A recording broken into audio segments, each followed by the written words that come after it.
આપણે chapter number 4ની અંદર આપણે ક્વેશ્ચન 6 પૂરા કરેલા હતા અને પ્રશ્ન જે 6 આપણો હતો એ હાઇડ્રોજન અણુમાં સહસંયોજક બંધની રચના કઈ રીતે થાય એના વિશે આપણે વાત કરેલી હતી.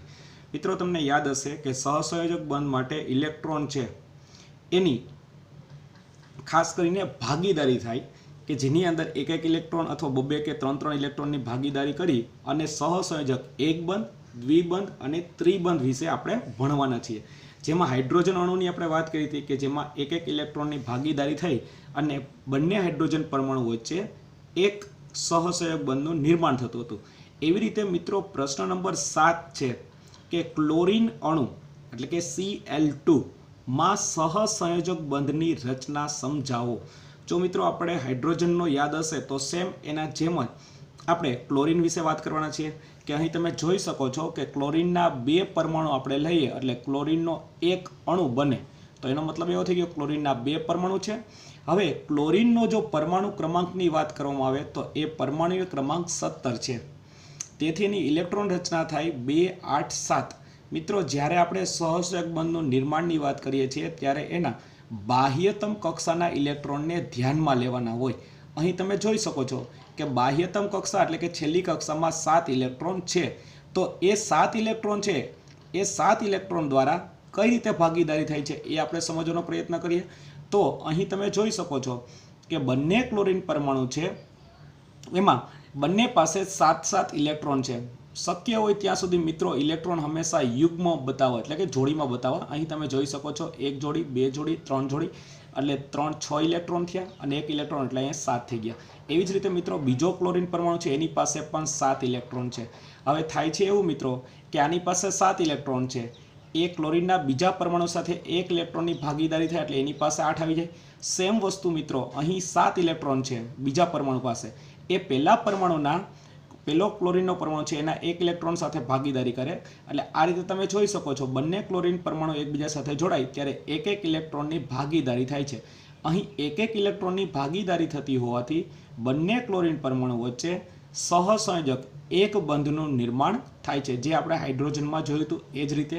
હવે મિત્રો એના વર્ણનની આપણે વાત કરી હતી તો એ મુજબ ઇલેક્ટ્રોન રચનાની વાત કરી. હવે એની બાહ્યતમ કક્ષામાં 7 ઇલેક્ટ્રોન હોવાથી બીજા ક્લોરીન પરમાણુમાં રહેલા ઇલેક્ટ્રોનની ભાગીદારી કરીને મિત્રો અહીં આપલે નથી કરતા પરંતુ ભાગીદારી કરે છે અને ભાગીદારી કરી અને નજીકના નિષ્ક્રિય વાયુ આર્ગોન જેવી રચના પ્રાપ્ત કરે. મિત્રો આર્ગોન જેની સંજ્ઞા AR છે અને AR છે જે 18મા ક્રમ ઉપર છે એ આપણને ખ્યાલ હશે મિત્રો.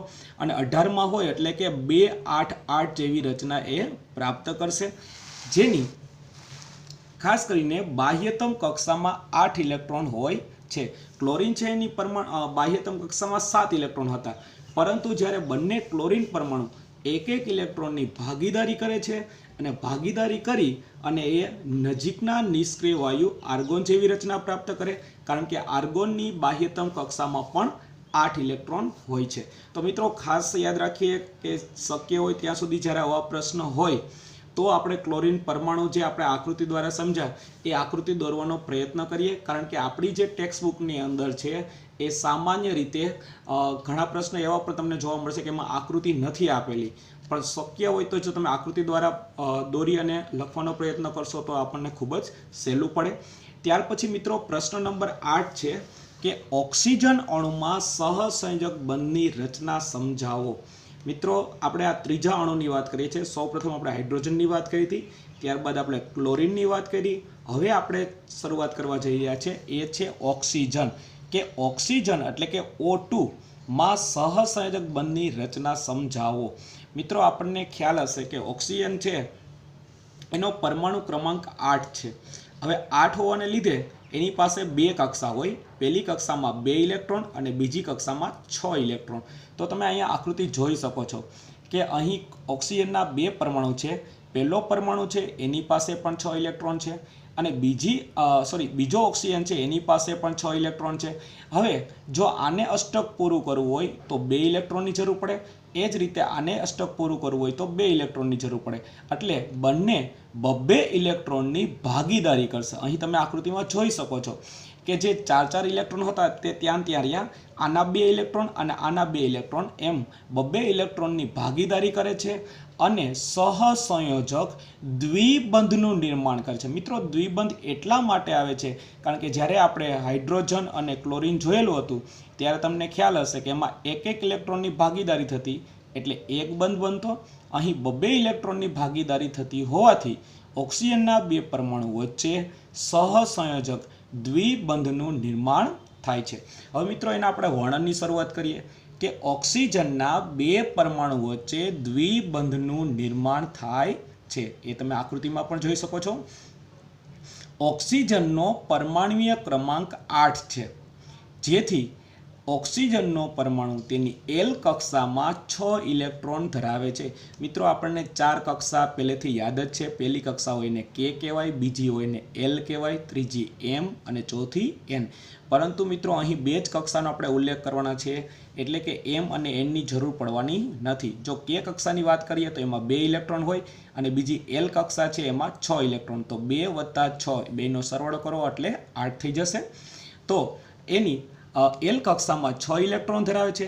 હવે તેને અષ્ટક પૂર્ણ કરવા 2 ઇલેક્ટ્રોનની આવશ્યકતા છે કારણ કે એની બાહ્યતમ કક્ષામાં 6 ઇલેક્ટ્રોન છે. હવે એને અષ્ટક પૂરું કરવું હોય તો બીજા 2 ઇલેક્ટ્રોનની જરૂર પડશે. તેથી દરેક ઓક્સિજન પરમાણુ અન્ય ઓક્સિજન પરમાણુ સાથે 2 ઇલેક્ટ્રોનની ભાગીદારી કરે છે. એનો મતલબ એવો થઈ ગયો કે એક ઓક્સિજનનો પરમાણુ છે એ બીજા સાથે અથવા બીજો ઓક્સિજનનો પરમાણુ છે એ પહેલા સાથે 2 ઇલેક્ટ્રોનની ભાગીદારી કરી અને ઓક્સિજનના 2 પરમાણુ વચ્ચે દ્વિબંધનું નિર્માણ થાય છે.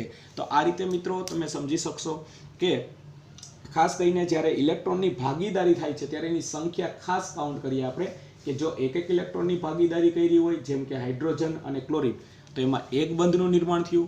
અહીં તમે જોઈ શકો છો કે ઓક્સિજન છે એમાં 2 ઇલેક્ટ્રોનની ભાગીદારી થાય છે એટલે કે દ્વિબંધનું નિર્માણ થાય છે.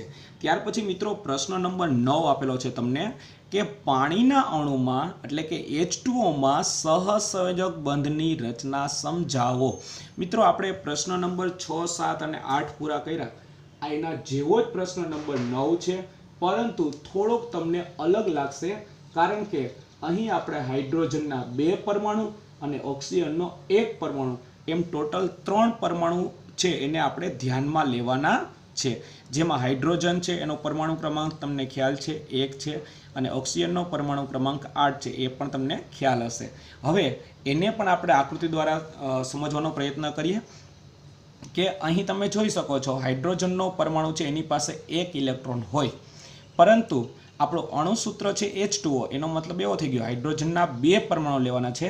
તો અહીં તમે હાઇડ્રોજનનો 1 પરમાણુ લીધો છે એની આગળ તમે 2 મૂકી દો તો પણ ચાલે, અથવા તમારે એ રીતે નથી કરવું અને તમે 2 હાઇડ્રોજનના પરમાણુ લ્યો અને બંને પાસે એક ઇલેક્ટ્રોન દર્શાવો તો પણ ચાલે.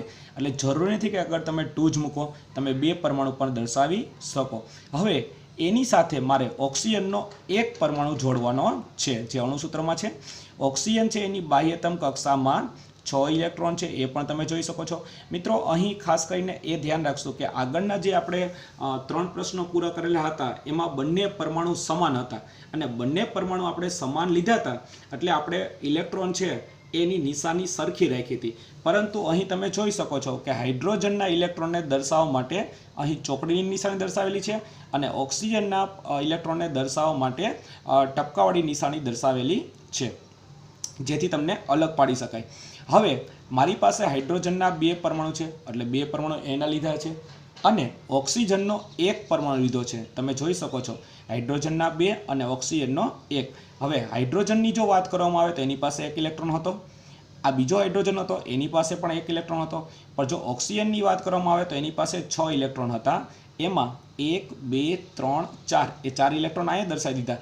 એક આ હાઇડ્રોજન સાથે ભાગીદારી કરશે અને 1 ઇલેક્ટ્રોન છે એ આ હાઇડ્રોજન સાથે ભાગીદારી કરશે. એનો મતલબ એવો થઈ ગયો ઓક્સિજનનો 1 પરમાણુ હતો એ હાઇડ્રોજનના બંને પરમાણુ સાથે 1 ઇલેક્ટ્રોનની ભાગીદારી કરે છે. મિત્રો ખાસ એ નોંધી લેશું, ઘણીવાર આપણે પરીક્ષામાં ઉતાવળમાં એવું પણ બની જાય કે અહીંયા ઓક્સિજન અને ખાલી હાઇડ્રોજન દર્શાવીએ, હકીકતે તમારે અહીંયા 2 હાઇડ્રોજન દર્શાવવા પડે, પણ ઘણા લોકો એવું કરે છે કે અહીં એક ઓક્સિજન દર્શાવે અને એક હાઇડ્રોજન દર્શાવે અને વચ્ચે ડબલ બોન્ડ દર્શાવી દે છે. જો તમે અહીંયા ડબલ બોન્ડ એટલે કે દ્વિબંધ દર્શાવો તો એ ખોટું પડે, કારણ કે એક સાથે બબ્બે ઇલેક્ટ્રોનની ભાગીદારી થતી નથી. ઓક્સિજન છે એ બંને હાઇડ્રોજન સાથે એક એક ઇલેક્ટ્રોનની ભાગીદારી કરે એટલે અહીંયા સહસંયોજક એક બંધનું નિર્માણ થાય છે, જે હકીકતે બે બંધ, પરંતુ બંને હાઇડ્રોજન છે એક એક બંધ દ્વારા જોડાય છે. તો આ રીતે મિત્રો ખાસ આપણે આકૃતિ પહેલાં સમજી લઈ હશે તો આપણે વર્ણન લખવામાં ઘણું ઇઝી પડશે. અહીં હાઇડ્રોજનના બંને પરમાણુ પાસે એક એક ઇલેક્ટ્રોન હોય છે. એ આપણને ખ્યાલ છે કે તેની બાહ્યતમ કક્ષામાં એક ઇલેક્ટ્રોન છે, એટલે બંને પરમાણુ પાસે એક એક ઇલેક્ટ્રોન હોય છે. જ્યારે ઓક્સિજનની જો વાત કરવામાં આવે તો એ આગળ જોયું તો એ મુજબ કે તેની એલ કક્ષામાં 6 ઇલેક્ટ્રોન, એલ એટલે કે એની બાહ્યતમ કક્ષામાં 6 ઇલેક્ટ્રોન છે. આથી હાઇડ્રોજનના બંને પરમાણુ ઓક્સિજન સાથે સંયોજાઈ નજીકના નિષ્ક્રિય વાયુ હિલિયમ જેવી રચના બનાવે છે. મિત્રો અહીં હિલિયમ શબ્દ શા માટે આપ્યો તો એ પણ નોંધી લઈએ, કારણ કે આ ઓક્સિજન છે આ હાઇડ્રોજન સાથે જોડાઈ ગયો એટલે એક એક ઇલેક્ટ્રોનની ભાગીદારી થઈ, એનો મતલબ એવો થઈ ગયો ટોટલ અહીંયા 2 ઇલેક્ટ્રોન, અને 2 ઇલેક્ટ્રોન એટલે કે બીજા નંબરનો પરમાણુ, અને બીજા નંબરનો પરમાણુ છે એ હિલિયમ જેવી રચના બનાવતી હોય છે. એ જ રીતે મિત્રો અહીંયા પણ આપણે જોઈ શકીએ છીએ કે એક એક ઇલેક્ટ્રોનની ભાગીદારી થઈ છે, એટલે કે આની પાસે પણ 2 ઇલેક્ટ્રોન થઈ ગયા, અને 2 ઇલેક્ટ્રોન થઈ ગયા હોય તો એમાં પણ હિલિયમ જેવી રચના બનાવે છે. પરંતુ ઓક્સિજન છે એ હાઇડ્રોજનના પરમાણુ સાથે જોડાય અને નજીકના નિષ્ક્રિય વાયુ જેવી નિયોન જેવી રચના પ્રાપ્ત કરે છે. અહીં મિત્રો નિયોન જેવી રચના એટલા માટે વાત કરેલી છે કારણ કે અહીં ઓક્સિજન છે એની પાસે ટોટલ 6 ઇલેક્ટ્રોન હતા, પરંતુ હાઇડ્રોજનના એક એક ઇલેક્ટ્રોન સાથે ભાગીદારી કરી અને ટોટલ આપણે જોઈએ તો એના જે ઓક્સિજનનો જે આખો પરમાણુ છે એની પાસે પણ તમે જોઈ શકો છો ટોટલ 8 ઇલેક્ટ્રોન હોય એવું આપણને લાગે છે. તો ટોટલ 8 ઇલેક્ટ્રોન થઈ જાય તો 8 ઇલેક્ટ્રોન એટલે કે ખાસ કરીને નિયોન જેવી રચના બનાવશે, અષ્ટક પૂર્ણ થઈ ગયું કહેવાય. અહીં 2 હાઇડ્રોજન પરમાણુ એક ઓક્સિજન પરમાણુ વચ્ચે એક એક બંધનું નિર્માણ થાય છે, એટલે કે અહીંયા ભૂલથી પણ આપણે દ્વિબંધ લખી શકતા નથી, એ ધ્યાન આપશું. આ રીતે મિત્રો આપણે જોયું કે 2 હાઇડ્રોજન પરમાણુ લીધા, એક ઓક્સિજન પરમાણુ લીધો, અને બંને વચ્ચે જ્યારે 2 હાઇડ્રોજન અને એક ઓક્સિજન હોય ત્યારે તેની વચ્ચે સહસંયોજક એક એક બંધનું નિર્માણ થાય છે. તો આ રીતે મિત્રો આપણે જે સહસંયોજક બંધની વાત કરીએ છીએ એમાં એક પછી એક નવા ઘણા બધા અણુઓની આપણે વાત કરી, 4 અણુઓ ટોટલ પૂરા થઈ ગયા છે. ત્યાર પછી મિત્રો પ્રશ્ન નંબર 10 છે નાઇટ્રોજનના અણુમાં સહસંયોજક બંધની રચના સમજાવો. એક પછી એક બધા સ્ટેપ આવે છે, એમાં તમે એક બંધની વાત કરી દીધી, દ્વિબંધની વાત કરી દીધી. તો હવે આપણે જે પ્રશ્ન શરૂ કરવા જઈ રહ્યા છે 10મો પ્રશ્ન, એમાં ક્યાંક તમારી પાસે ત્રિબંધ વિશે પણ હમણાં ઉલ્લેખ કરીશું આપણે. જેમ કે નાઇટ્રોજનનો અણુની જો વાત કરવામાં આવે તો નાઇટ્રોજનના અણુમાં સહસંયોજક બંધની મારે રચના સમજાવી છે. તો અહીં નાઇટ્રોજનના 2 પરમાણુ લીધેલા છે, આ તમે જોઈ શકો છો. 2 નાઇટ્રોજનના પરમાણુ છે અને નાઇટ્રોજનનો પરમાણુ ક્રમાંક 7 છે. નાઇટ્રોજનનો પરમાણુ ક્રમાંક 7 છે એટલે પહેલી કક્ષામાં 2 ઇલેક્ટ્રોન હોય અને બીજી કક્ષામાં 5 ઇલેક્ટ્રોન હોય. તો એનો મતલબ એવો થઈ ગયો જેની બાહ્યતમ કક્ષા છે એમાં ટોટલ 5 ઇલેક્ટ્રોન છે. હવે 5 ઇલેક્ટ્રોનની ગોઠવણી કઈ રીતે થાય છે એ ખાસ ચેક કરજો મિત્રો, કે 2 પરમાણુ છે નાઇટ્રોજનના, અહીં તમે જોઈ શકો છો કે 2 ઇલેક્ટ્રોન આ બાજુ રાખેલા છે અને 3 ઇલેક્ટ્રોન આ બાજુ રાખેલા છે. એવું જરૂરી નથી મિત્રો કે 3 ઇલેક્ટ્રોન તમે સાથે રાખી શકો, તમે અહીંયા 2 ઇલેક્ટ્રોન રાખી અહીંયા પણ 1 ઇલેક્ટ્રોન દર્શાવી શકો. તો જે રીતે મિત્રો મેં અહીં પહેલા પરમાણુમાં ઇલેક્ટ્રોનની ગોઠવણી દર્શાવેલી છે એના જેવી જ ઇલેક્ટ્રોનની ગોઠવણી મેં બીજામાં દર્શાવેલી છે. હવે મિત્રો થાય છે એવું કે નાઇટ્રોજનનો એક પરમાણુ છે એની પાસે 5 ઇલેક્ટ્રોન છે. જો એને અષ્ટક પૂરું કરવું હોય એટલે કે 8 ઇલેક્ટ્રોન પ્રાપ્ત જરૂરી હોય તો એના માટે એને 3 ઇલેક્ટ્રોન મેળવવા પડે. એટલે શું થાય છે કે આની પાસે 5 ઇલેક્ટ્રોન છે પણ એ બીજા પરમાણુના 3 ઇલેક્ટ્રોન સાથે ભાગીદારી કરે છે. સેમ વસ્તુ મિત્રો બીજો પરમાણુ છે એની પાસે પણ 5 ઇલેક્ટ્રોન છે, એ શું કરશે પહેલા પરમાણુના 3 ઇલેક્ટ્રોન છે એની સાથે એ ભાગીદારી કરે. એટલે તમે જોઈ શકો છો મિત્રો બંને વચ્ચે જ્યારે ભાગીદારી થાય છે ત્યારે આ જે 2 ઇલેક્ટ્રોન બે સાઈડ છે એ તો એમને રહે છે, પરંતુ આના 3 ઇલેક્ટ્રોન અને આ બીજા પરમાણુના 3 ઇલેક્ટ્રોન એમ 3 ઇલેક્ટ્રોનની ભાગીદારી થઈ અને અહીં તમે જોઈ શકો છો 2 નાઇટ્રોજનના પરમાણુ વચ્ચે સહસંયોજક ત્રિબંધનું નિર્માણ થાય છે. તો આ રીતે મિત્રો એક બંધ, દ્વિબંધ અને ત્રિબંધ. જ્યારે એક ઇલેક્ટ્રોનની ભાગીદારી થાય ત્યારે એક બંધ, બે ઇલેક્ટ્રોનની ભાગીદારી થાય ત્યારે દ્વિબંધ અને ત્રણ ઇલેક્ટ્રોનની ભાગીદારી થાય ત્યારે ત્રિબંધનું નિર્માણ થતું હોય છે. હવે જો આપણે વર્ણનની વાત કરી હતી તો ઇલેક્ટ્રોન રચના વિશે આપણે જોયું હતું. હવે એની જે બીજી કક્ષા છે એટલે કે એલ કક્ષા, એમાં 5 ઇલેક્ટ્રોન હોવાથી કક્ષા પૂર્ણ કરવા માટે એને વધારાના 3 ઇલેક્ટ્રોનની જરૂર પડે છે. નાઇટ્રોજનના 2 પરમાણુ 3 ઇલેક્ટ્રોનની ભાગીદારી કરી અને N2 એટલે કે નાઇટ્રોજન અણુનું નિર્માણ કરે છે, કારણ કે બંને પરમાણુ છે એ 3 ઇલેક્ટ્રોનની ભાગીદારી કરે છે. અહીં નાઇટ્રોજનના પરમાણુ વચ્ચે ત્રિબંધની રચનાનું નિર્માણ થાય છે. તો આ રીતે મિત્રો તમે સહસંયોજક બંધની જો વાત કરવામાં આવે તો આપણે હાઇડ્રોજન, ક્લોરીન, ઓક્સિજન, પાણી અને છેલ્લે નાઇટ્રોજન અણુની અંદર કઈ રીતે સહસંયોજક બંધ બને છે એ તમામની આપણે વાત કરેલ છે. હજી મિત્રો આપણી પાસે એવા બે પ્રશ્ન આવશે કે જેમાં સહસંયોજક બંધ વિશે આપણે સમજવાના છીએ. તો એના પછીનો પ્રશ્ન છે મિત્રો કે એમોનિયા છે, એમોનિયા અણુની અંદર સહસંયોજક બંધની રચના આપણે સમજાવી છે કે ભાઈ એમોનિયા છે એનું અણુસૂત્ર છે NH3. તો NH3 એટલે કે એમોનિયા, તો એની અંદર સહસંયોજક બંધની રચના કઈ રીતે બનતી હશે? મિત્રો હવે પછીના પ્રશ્નોમાં થોડું ધ્યાન આપશું આપણે, કારણ કે હવે પછી જે અણુ લઈએ છે એની અંદર 2 અથવા 2 કરતાં વધારે પરમાણુ હશે. જેમ કે NH3ની જો વાત કરવામાં આવે તો એમાં નાઇટ્રોજન 1 રહેલો છે અને હાઇડ્રોજન ટોટલ 3 રહેલા છે. તો એ ટોટલ 4 પરમાણુ થયા અને 4 પરમાણુ વચ્ચે કઈ રીતે સહસંયોજક બંધ બને છે એના વિશે આપણે જોઈએ. તો અહીં સૌપ્રથમ આપણે પહેલાં આકૃતિ સમજવાનો પ્રયત્ન કરીએ કે અણુસૂત્ર છે NH3, એનો મતલબ એવો થઈ ગયો હાઇડ્રોજન 3 છે અને નાઇટ્રોજન 1 છે. હવે જો ગોઠવણીની જો વાત કરવામાં આવે તો અહીં તમે હાઇડ્રોજન છે એની આગળ મેં 3 મૂકેલા છે, એટલે કે 3 હાઇડ્રોજન થઈ ગયા, પણ એની જગ્યાએ તમે 3 પરમાણુ પણ દર્શાવી શકો. અને આપણને ખ્યાલ છે કે હાઇડ્રોજન છે એની પાસે 1 ઇલેક્ટ્રોન હોય જેને મેં ચોકડી વડે દર્શાવેલી છે. જો નાઇટ્રોજનની વાત કરવામાં આવે તો હમણાં જ આપણે વાત કરી કે નાઇટ્રોજન છે એની બાહ્યતમ કક્ષામાં 5 ઇલેક્ટ્રોન ધરાવે છે. તો મેં અહીં ગોઠવણી એ રીતે કરી છે કે 2 ઇલેક્ટ્રોન અહીંયા રાખ્યા છે, 1 ઇલેક્ટ્રોન આ બાજુ, 1 ઇલેક્ટ્રોન નીચે અને 1 ઇલેક્ટ્રોન જમણી બાજુ. આ રીતે એની ગોઠવણી કરશું. શા માટે? કારણ કે જે તમને સિંગલ ઇલેક્ટ્રોન દેખાય છે ત્યાં બધી જગ્યાએ ભાગીદારી થવાની છે, એટલા માટે. તો આ રીતે તમે જોઈ શકો છો 1 નાઇટ્રોજન લીધેલો છે, વચ્ચે તમે જોઈ શકો છો 1 નાઇટ્રોજન છે અને ટોટલ આપણી પાસે 3 હાઇડ્રોજન હતા. તો 1, 2 અને 3 આ રીતે 3 હાઇડ્રોજન ગોઠવી દીધા. હવે હાઇડ્રોજન પાસે 1 ઇલેક્ટ્રોન છે એ તમે અંદર મૂકી દો અને નાઇટ્રોજન પાસે ટોટલ 5 ઇલેક્ટ્રોન હતા, એમાં 2 અહીંયા હતા, એક આ હાઇડ્રોજન સાથે, બીજો નીચેના હાઇડ્રોજન સાથે અને ત્રીજો છે એ જમણી બાજુના હાઇડ્રોજન સાથે ભાગીદારી કરી. એટલે આપણે એવું કહી શકીએ કે આ હાઇડ્રોજન, આ બીજો હાઇડ્રોજન અને ત્રીજો હાઇડ્રોજન, દરેક હાઇડ્રોજનનો પરમાણુ છે એ નાઇટ્રોજનના 1 ઇલેક્ટ્રોન સાથે ભાગીદારી કરે છે. એટલે કે આની પાસે ટોટલ 2 ઇલેક્ટ્રોન થઈ ગયા, આની પાસે 2 ઇલેક્ટ્રોન થઈ ગયા અને આમની પાસે પણ 2 ઇલેક્ટ્રોન થઈ ગયા. પરંતુ જો નાઇટ્રોજનની વાત કરવામાં આવે તો નાઇટ્રોજન પાસે ટોટલ 5 ઇલેક્ટ્રોન હતા, પણ બાકીના 3 ઇલેક્ટ્રોન સાથે ભાગીદારી કરી એટલે એની પાસે પણ ટોટલ 8 ઇલેક્ટ્રોન થઈ ગયા એવું આપણે કહી શકાય. હવે જો બંધની વાત કરવામાં આવે તો દરેક હાઇડ્રોજન છે એ નાઇટ્રોજન સાથે ભાગીદારી કરે, એટલે કે નાઇટ્રોજન છે એ 3 હાઇડ્રોજન સાથે સહસંયોજક એક બંધનું નિર્માણ કરે છે. હવે એના વર્ણનની વાત કરીએ આપણે મિત્રો કે હાઇડ્રોજનના 3 પરમાણુ 1 ઇલેક્ટ્રોન ધરાવે છે. નાઇટ્રોજન જે આગળ જોયું પ્રમાણે તેની બાહ્યતમ કક્ષામાં એ 5 ઇલેક્ટ્રોન ધરાવે છે.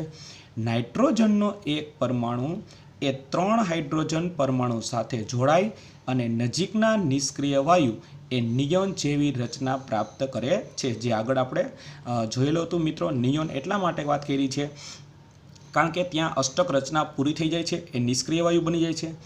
અહીં નાઇટ્રોજનનો એક પરમાણુ એ હાઇડ્રોજનના 3 પરમાણુ સાથે 3 અલગ અલગ એકલ બંધથી જોડાયેલો હોય છે. મિત્રો ખાસ ધ્યાન રાખશું કે જ્યારે પરીક્ષામાં લખતા હોય ત્યારે ઘણા લોકો એ પણ લખે છે કે N અને H દર્શાવી અને અહીંયા ટ્રિપલ બોન્ડ એટલે કે ત્રિબંધ ડાયરેક્ટ દર્શાવી દે. એવું તમે લખી શકતા નથી, કારણ કે એક નાઇટ્રોજન છે એ 3 હાઇડ્રોજન સાથે અલગ અલગ રીતે એક બંધનું નિર્માણ કરતું હોય છે. ત્યાર પછી મિત્રો પ્રશ્ન નંબર 12 આપેલો છે તમને કે મિથેન જેનું અણુસૂત્ર છે CH4, કે મિથેન અણુમાં સહસંયોજક બંધની રચના આપણે સમજાવવાની છે। મિત્રો આપણને ખ્યાલ આવશે કે મિથેન, ઇથેન, પ્રોપેન એવા ઘણા બધા વાયુઓ વિશે આપણે આ ચેપ્ટરની અંદર વાત કરવાના છીએ। તો હાઇડ્રોકાર્બન વિશે જ્યારે આપણે વાત કરશું ત્યારે સૌથી સરળમાં સરળ સભ્ય હોય તો એ છે મિથેન, કે જેનો ક્યાંક ને ક્યાંક બળતણ તરીકે પણ ઉપયોગ કરવામાં આવે છે। હવે આ જે મિથેન છે જેનું અણુસૂત્ર છે CH4, એમાં સહસંયોજક બંધ કઈ રીતે બનશે?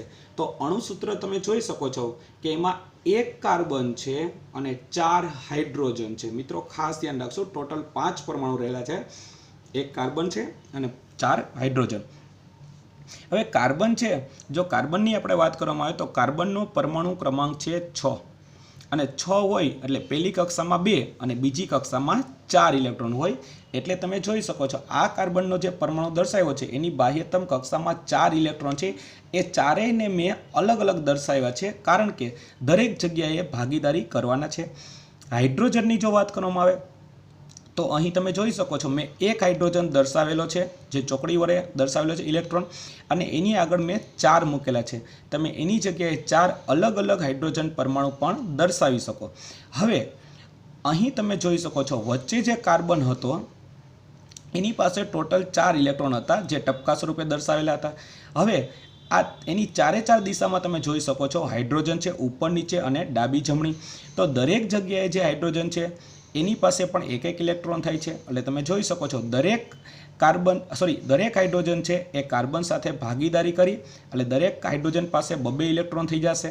અને જો કાર્બનની વાત કરવામાં આવે તો કાર્બન પાસે ટોટલ 4 ઇલેક્ટ્રોન હતા, પરંતુ એ હાઇડ્રોજનના 4 ઇલેક્ટ્રોન સાથે ભાગીદારી કરી અને ત્યાં પણ એ અષ્ટક રચના બનાવે છે। હવે જે આપણે આકૃતિ જોઈ હતી મિત્રો, એ આકૃતિ ઉપરથી આપણે જો બંધની વાત કરવામાં આવે તો અહીં જે કાર્બન છે એ ચારેય બાજુના હાઇડ્રોજન સાથે સહસંયોજક એક બંધનું નિર્માણ કરે છે, જે આકૃતિમાં તમે જોઈ શકો છો। મિથેન, એના વિશે વર્ણન જોઈએ તો તે કાર્બનનું સંયોજન છે જે મિથેનનો બળતણ તરીકે બહોળા પ્રમાણમાં ઉપયોગ થાય છે। મિત્રો અત્યારે આપણને ખ્યાલ છે કે અત્યારે જે આપણે CNG ગેસનો કે ઉપયોગ કરીએ છીએ એમાં સરળતમ સભ્ય હોય તો એ છે મિથેન, જેનો સૌથી વધારે ઉપયોગ થાય છે। તે બાયોગેસ અને કોમ્પ્રેસ્ડ નેચરલ ગેસનો મુખ્ય ઘટક છે CNG, જે આપણે ખાસ કરીને વાહનોમાં ચલાવતા હોય છે CNG એની અંદર, અને બાયોગેસ એટલે કે જે ખાસ કરીને પ્રાણીઓના મળમૂત્ર દ્વારા જે બાયોગેસ ઉત્પન્ન થાય છે તો એની અંદર પણ મુખ્ય ઘટક તરીકે મિથેન હોય છે।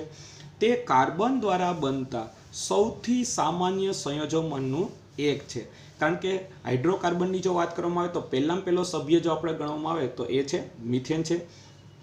મિથેનનું અણુસૂત્ર જે આગળ આપણે હમણાં જોયું CH4 છે, તેમાં હાઇડ્રોજનની સંયોજકતા 1 અને કાર્બનની 4 સંયોજકતા એટલે કે ચતુસંયોજક છે। કારણ કે હાઇડ્રોજનની સંયોજકતા 1 એટલા માટે કારણ કે એની પાસે 1 ઇલેક્ટ્રોન છે અને કાર્બનની બાહ્યતમ કક્ષામાં 4 ઇલેક્ટ્રોન છે, એટલે એની સંયોજકતા 4 એટલે કે ચતુસંયોજક છે। નિષ્ક્રિય વાયુ જેવી રચના પ્રાપ્ત કરવા માટે કાર્બન હાઇડ્રોજનના 4 પરમાણુ સાથે ભાગીદારી કરે છે, જે તમે આકૃતિમાં દર્શાવેલું છે। તો તમે આકૃતિ પરથી કહી શકો કે એક કાર્બન છે એ બાકીના 4 હાઇડ્રોજન સાથે એક ઇલેક્ટ્રોનની ભાગીદારી કરે અને મિથેન અણુની રચના બનાવતું હોય છે। ત્યાર પછી મિત્રો પ્રશ્ન નંબર 13 તમને આપ્યો છે સહસંયોજક બંધ એટલે શું અને તેના ગુણધર્મો લખો। મિત્રો તમને યાદ હશે કે આપણો જે પહેલો લેક્ચર હતો એમાં આયનીય બંધ આપણે સમજાવ્યું હતું અને એના ગુણધર્મો વાત કરી હતી। તો એવી જ રીતે મિત્રો સહસંયોજકના ગુણધર્મો છે એનાથી થોડાક વિરુદ્ધમાં છે, જે આગળ પણ આપણે અભ્યાસ કરેલો હતો। હવે સૌપ્રથમ એની વ્યાખ્યા જોઈએ કે એવા બંધ કે જે 2 પરમાણુ વચ્ચે ઇલેક્ટ્રોન યુગ્મની ભાગીદારી, મિત્રો ફરી પાછું રિપીટ કરું છું કે એવા બંધ કે જેમાં 2 પરમાણુ વચ્ચે ઇલેક્ટ્રોન યુગ્મની ભાગીદારી, યુગ્મ એટલે જોડી, કે ઇલેક્ટ્રોન જોડીની ભાગીદારીથી બનેલા હોય તેને સહસંયોજક બંધ કહે છે। મિત્રો સહસંયોજક બંધની સૌથી અગત્યની લાક્ષણિકતા હોય છે તો એ છે ઇલેક્ટ્રોન યુગ્મની ભાગીદારી, કારણ કે અહીં ઇલેક્ટ્રોન છે એની આપલે થતી નથી, માત્ર ને માત્ર ભાગીદારી થાય છે।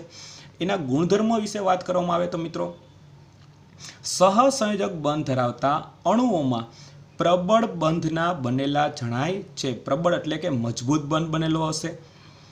તેમાં આંતર આણ્વીય આકર્ષણ એ સૌથી ઓછું હોય છે, એટલે કે અણુઓ વચ્ચેનું આકર્ષણ છે એ પ્રમાણમાં ઓછું હોય, એ ઝડપથી તૂટી શકતા હોય છે. આ સંયોજનના ગલન બિંદુ અને ઉત્કલન બિંદુ ખૂબ જ નીચા હોય છે. જે આપણે આયનીય બંધમાં જોયા હતા એ ઊંચા હતા, અહીં નીચા હોય છે. પરમાણુ વચ્ચે ઇલેક્ટ્રોનની ભાગીદારી થઈ અને વીજ વિભાર વિહીન કણો ઉદ્ભવે છે. એટલે કે ઇલેક્ટ્રોનની જ્યારે ભાગીદારી થાય છે ત્યારે તમારે ધન આયન કે ઋણ આયન દર્શાવવાની જરૂર પડતી નથી, એટલે વીજ વિભાર વિહીન કીધું. તેથી આવા સહસંયોજક સંયોજનો એ સામાન્ય રીતે વિદ્યુતના મંદવાહક હોય છે. વિદ્યુતના મંદવાહક એટલે થોડા પ્રમાણમાં એમાંથી વિદ્યુત પ્રવાહ પસાર થતો હોય છે. ત્યાર પછી મિત્રો આપણી ટેક્સ્ટ બુકમાં તમને પ્રશ્નો જોવા મળશે. 2 પ્રશ્નો આપેલા છે. એમાં પહેલું છે CO2 સૂત્ર ધરાવતા કાર્બન ડાયોક્સાઇડનું ઇલેક્ટ્રોન બિંદુ નિરૂપણ શું થાય. હવે કાર્બન ડાયોક્સાઇડની જો વાત કરવામાં આવે તો કાર્બન 1 છે અને ઓક્સિજન 2 છે. કાર્બનની બાહ્યતમ કક્ષામાં 4 ઇલેક્ટ્રોન હોય અને ઓક્સિજનની બાહ્યતમ કક્ષામાં ટોટલ 6 ઇલેક્ટ્રોન હોય. પરંતુ કાર્બન ડાયોક્સાઇડનું અણુસૂત્ર છે CO2, એટલે કે ઓક્સિજન 2 લેવાના છે. અહીં તમે જોઈ શકો છો કે મેં વચ્ચે કાર્બન દર્શાવેલું છે અને બંને બાજુએ ઓક્સિજન છે. તો કાર્બનના આ સાઈડના ઇલેક્ટ્રોન 2 એ ઓક્સિજનના 2 ઇલેક્ટ્રોન સાથે ભાગીદારી કરે. એ જ રીતે મિત્રો કાર્બનની જે બીજી બાજુ જે 2 ઇલેક્ટ્રોન છે એ ઓક્સિજનના 2 ઇલેક્ટ્રોન સાથે ભાગીદારી થઈ. તો એનો મતલબ એવો થઈ ગયો અહીં પણ 2 ઇલેક્ટ્રોન અને અહીં પણ 2 ઇલેક્ટ્રોન, જેને આપણે વચ્ચે કાર્બન દર્શાવ્યું હોય તો બંને બાજુએ જે ઓક્સિજન છે ત્યાં બંને બાજુ 2 સહસંયોજક બંધનું નિર્માણ થાય એ આપણે દર્શાવી શકાય. ત્યાર પછી મિત્રો બીજો પ્રશ્ન છે કે સલ્ફરના 8 પરમાણુથી બનેલા સલ્ફર અણુનું ઇલેક્ટ્રોન બિંદુ નિરૂપણ શું થાય. મિત્રો સલ્ફર છે એનો પરમાણુય ક્રમાંક 16 છે. હવે 16 હોવાને લીધે એની ઇલેક્ટ્રોન રચના થાય 2, 8, 6. 2, 8 અને 6. તો એની બાહ્યતમ કક્ષામાં 6 ઇલેક્ટ્રોન છે. તો ખાસ નોંધી લેશું મિત્રો, 6 ઇલેક્ટ્રોન હોય એટલે કઈ રીતે દર્શાવી શકાય. તો સલ્ફરના 8 પરમાણુ છે. તો પહેલાં સલ્ફર છે એના 8 પરમાણુને કેવી રીતે દર્શાવાય? 1, 2, 3, 4, 5, 6, 7 અને 8. આ રીતે 8 સલ્ફરના પરમાણુ દર્શાવી દીધા છે. હવે દરેક પાસે 6 ઇલેક્ટ્રોન છે. તો અહીંયા 6 ઇલેક્ટ્રોન, આ 2, 2, 4 અને 2, 6. એવી રીતે દરેક પાસે તમે જો 6 ઇલેક્ટ્રોન દર્શાવો તો પછીના જે એક પછી એક જે સલ્ફર આવે છે ત્યાં દરેક જગ્યાએ ઇલેક્ટ્રોનની ભાગીદારી થાય છે. એ રીતે દર્શાવી શકાય છે મિત્રો. અને સલ્ફરનો જો આપણે અણુની વાત કરવામાં આવે તો એનો કંઈક અંશે આકાર આ રીતે હોય છે, જે સામાન્ય રીતે જે ક્વીન હોય છે એનો જે તાજ હોય છે એનો એક્ઝેક્ટ એવો આકાર આવતો હોય છે, પરંતુ આપણે એની જગ્યાએ આ આકાર દર્શાવીએ તો પણ ચાલે. પછી એક સામાન્ય પ્રશ્ન છે મિત્રો કે 4.2 કાર્બનનો સર્વતોમુખી સ્વભાવ, કે વિવિધ તત્વો અને સંયોજનોમાં ઇલેક્ટ્રોનની ભાગીદારી દ્વારા સહસંયોજક બંધનું નિર્માણ થાય છે. કારણ કે ઇલેક્ટ્રોનની ભાગીદારી થાય ત્યારે જ સહસંયોજક બંધ બને છે. સરળ કાર્બન સંયોજન જે મિથેન છે, જેના વિશે આપણે અગાઉ વાત કરી હતી, તમામ વસ્તુઓ પૈકી મોટા ભાગે કાર્બનની બનેલી હોય, તેમજ સજીવોમાં પણ કાર્બન રહેલું હોય છે. જે આપણે પહેલા લેક્ચરમાં પણ વાત કરી હતી મિત્રો કે આપણી આજુબાજુમાં જે મોટાભાગની વસ્તુઓ હોય છે એમાં સજીવો હોય અથવા નિર્જીવો હોય, એમાં મોટાભાગે કાર્બન રહેલું હોય છે.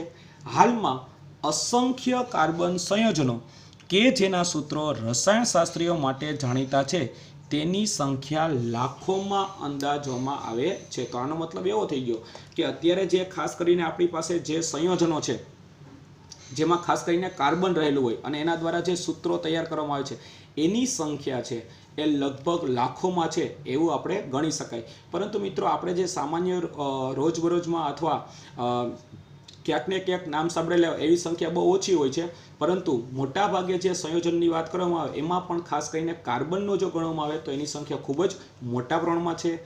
સહસંયોજક બંધનો સ્વભાવ એ કાર્બનને મોટી સંખ્યામાં સંયોજનો બનાવવાની ક્ષમતા પૂરી પાડે છે.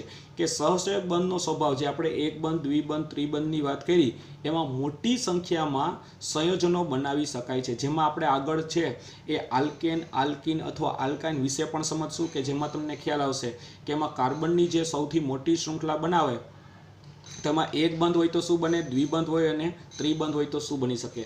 તો આ રીતે મિત્રો આજે જે આપણો લેક્ચર હતો એની અંદર આપણે વિવિધ પ્રકારના સહસંયોજક બંધ વિશે વાત કરી. એમાં ઘણા બધા ઉદાહરણ પણ આપ્યા. શક્ય હોય ત્યાં સુધી આ તમામ પ્રશ્નો છે એ આપણે લખીને પ્રેક્ટિસ કરવાની રહેશે. આભાર.